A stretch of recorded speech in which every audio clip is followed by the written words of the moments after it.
Hello all. Happy Friday. I hope you've had a lovely week in lockdown in England, and we're looking ahead to. I said football, but there's been football for about 8 months straight anyway, so just more football. We're going to look at 3 or 4 games of the weekend, which we picked out as the bigger ones of the weekend. And me, Matt, and Wayne are with you to go through this. How are we, Wayne, on this fine Friday evening? Loving it, mate. How else? What is there any better way to spend a Friday evening than being stuck in the house? Yeah, yeah, fair enough. So, if anybody's aware, this is the Northern Monkeys football show. If you're not aware of us, we do a podcast weekly, but then we start doing these Friday shows. If you want to get involved, just comment or reply to wherever you're watching it. We will see those comments, and we may include them in the show. We'll almost definitely include them if they come through. So, Wayne, the first game we're going to mention is the game of the weekend, Liverpool against Manchester City. Liverpool coming off a poor defeat in midweek to Brighton, and City coming in having a comfortable 2-0 win at Burnley. This is the type of game that Liverpool will probably end up winning, bearing in mind they're in terrible form. Yeah, it'll be a compromise for Liverpool. I could actually genuinely see them winning this one. Probably 1-0, which is a little bit odd given that City have won so many on track, but it's just the sort of game that Klopp loves. I don't think it'll change the results in terms of the league table for the season. I still think City are going to win the league, but it is the sort of game they would win, and they desperately need a win after the last few results. Otherwise, they're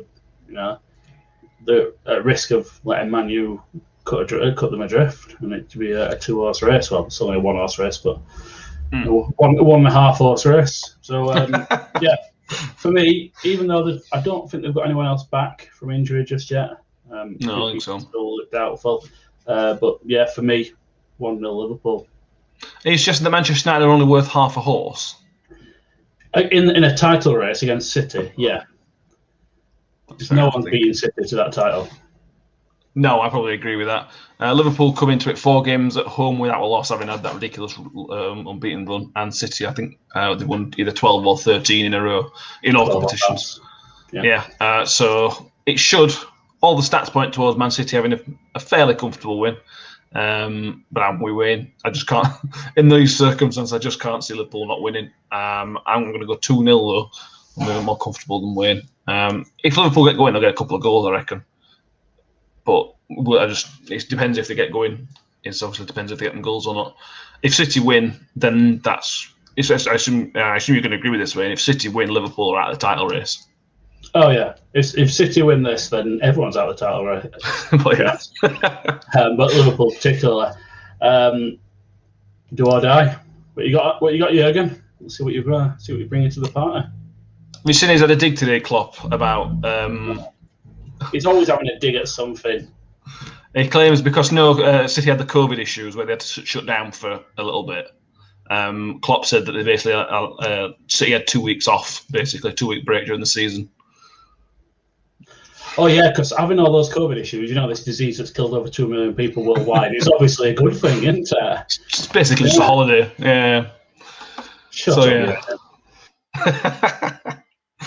Yes, I agree. Next game we're going to mention is Newcastle against Southampton. Now, on paper, this looks like possibly the most boring game of the weekend, but Southampton served everybody up a midweek treat of a 9-0 defeat to Manchester United. So it suddenly becomes, Wayne, a really, really interesting game.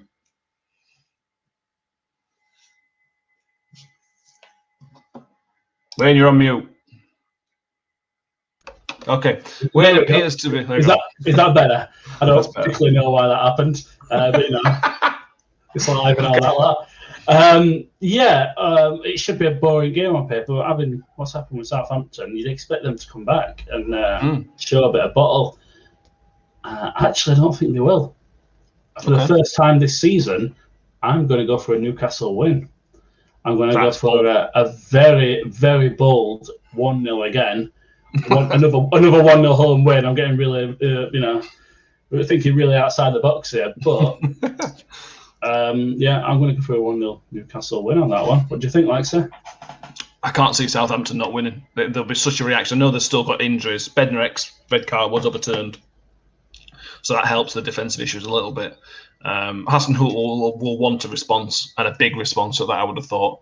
And what will also help is that Newcastle are a terrible football team, so that will really help Southampton. Shockingly.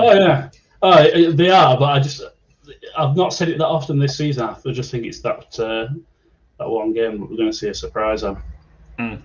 I think 2-0 Southampton. 2-0 or 2-1. You can never rely on Newcastle if they score. You can rely on to concede goals, but you don't know if they're going to score or not. I think Southampton will bounce back, and they need to. I don't think Arsenal was under a massive amount of pressure, but if it went 3-4 more games losing to teams like Newcastle and that, then I think the issues might start to come. But I do personally rate Hasenhüttl quite highly, so I think he'll turn them around. Hopefully, anyway. I do like him. Next one. The Saturday night game, so 8 o'clock kickoff, is Manchester United at home to Everton. Again, Manchester United coming off a 9-0 win. Everton coming off a midweek win away at Leeds, a very, very hard-fought win for Everton. They were a little bit lucky at times when to pick up 3 points at Leeds, but any 3 points is a good 3 points. Yeah, and I think Odin were mentioning on the main show about how they were one of the best away teams in the league.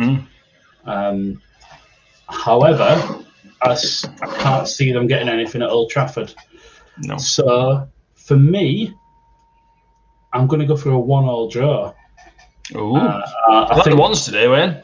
Yeah, I can't see them getting the win. However, they have been good away from home this season.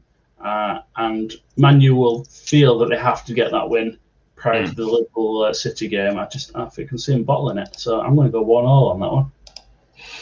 I'm going to go 2-0 Man U. They're a very good away team, Everton, but we talked in the main show about it being difficult to take anything away from Man U from midweek. Red cards for Southampton and everything else. But they're clinical for taking the chances. And you get chances against Everton. Leeds showed in midweek, and plenty of other teams, you do get chances against Everton. So there's a good chance that Man U will get them and get the chance to then put them away with Cavani, Rashford, Martial, whoever you want to pick, Bruno Fernandes. They're starting to look like a properly good team, Man U. And, well, you never know. Like we say, if Liverpool can beat Man City and Man U win, it then throws the title race a bit open. From a neutral's point of view, me and you have no sort of skin in the game for Man U, Man City, from any Premier League teams. We just want to see it interesting, I suppose, don't we?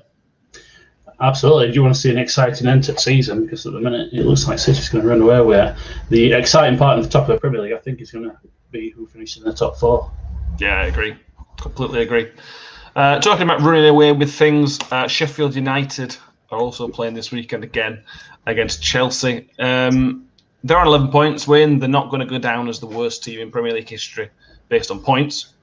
And Chelsea are inconsistent. There's a chance that Sheffield United might pick something up again. There is, but this is the sort of game where you would think that. But then you remember it's Sheffield United and that they're god-awful. So I do think Sheffield United will score 1 goal, but I'm pretty confident Chelsea's going to get about 4 against them. So I'm going for a big away win on this one. 4-1 Chelsea. Wow, that is a big prediction. You're probably going to be right. I think you're exactly right. It's the game you expect Sheffield to pick something up. They're at home against an inconsistent team. It's only Tuchel's 3rd game, I think, so he's still finding his best team. I think Chelsea are going to win, but I think it's going to be closer. But odd goal. Sheffield United love a loss by odd goal, don't they? So I'm just going to go 2-1. I just think with the game they played at home against. Yes, West Brom. Yeah, that I think there's a lot more goals in Chelsea. That's all. Yeah. Well, let's see. Yep, we will see. So, any other games you've seen that you want to mention, Wayne? I know you were excited about QPR and Forest, is it? QPR against Blackburn. It's a big game, very big game. One. Yeah. Strangely, there's nothing actually sticking out to me in Championship this week. Yeah, I thought that when I looked at it. On paper, Barnsley Derby, you would have thought that would have been just at the bottom end, but Barnsley are doing a lot better than anyone thinks this year. Nothing really standing out for me in the rest of the games. But, I know the Cheltenham game's already been called off. Waterloo pitch already in League 2 against Carlisle. Maybe Salford Bolton could be an interesting one if that goes ahead. Bit of a derby. Other than that, nothing's really standing out for me this week. So let's see. Wednesday away at Millwall. Can't imagine us getting anything there. And like seeing a Rotherham fan away at Preston. Expecting anything away at Preston? If we hadn't played on Wednesday, yes. I think playing Wednesday, Saturday doesn't suit us. It's too short of a gap for us. We tend to see quite a lot of tiredness. But we finally got some squad numbers, so who knows? We might be able to pick up. Preston's home form's not very good. Anybody that knows Championship knows that Preston are one of the best away teams in the division. Their home form is bang average. So who knows? Fingers crossed. I think the only game they've won at home all season was against Wednesday. So, yeah. Yeah, rubbish them. Yeah, rubbish. Cool. So if you've enjoyed this, let us know. Tweet us, Facebook, we're on YouTube as well. If you're on YouTube, make sure you press the subscribe button. You should be in that corner. Down there somewhere. Yeah. Just in front of the monkey's face. If you're on Twitter and Facebook, like and follow the page if you haven't already. And feel free to get involved. We'll do this over the next few weeks. On our YouTube channel, you'll see some interviews with Chris Turner from Sheffield Wednesday, former Sheffield Wednesday player, and manager, and Craig Rocas as well. They're all pretty good. So if you want to give them a look, there's a lot of interesting stuff from those. And we shall be back for the normal podcast at some point next week. Wayne, it's been emotional, mate. Pleasure as always. Let's see how those results go. Yeah, excellent. Cheers, guys, and we'll see you all very, very soon. Subscribe down there.